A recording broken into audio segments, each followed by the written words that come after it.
Taarifa kwa Tanzania, taarifa kwa umma. Wazee, hivi Marekani alichokifanya mmekiona?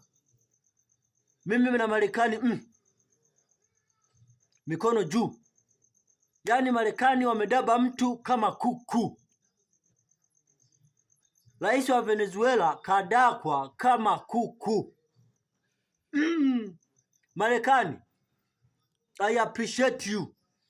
American country is the biggest country to the world.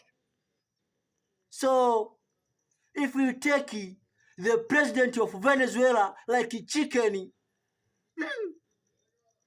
I appreciate American soldiers, I appreciate American country, I appreciate American President Donald Trump. Asanteni sana.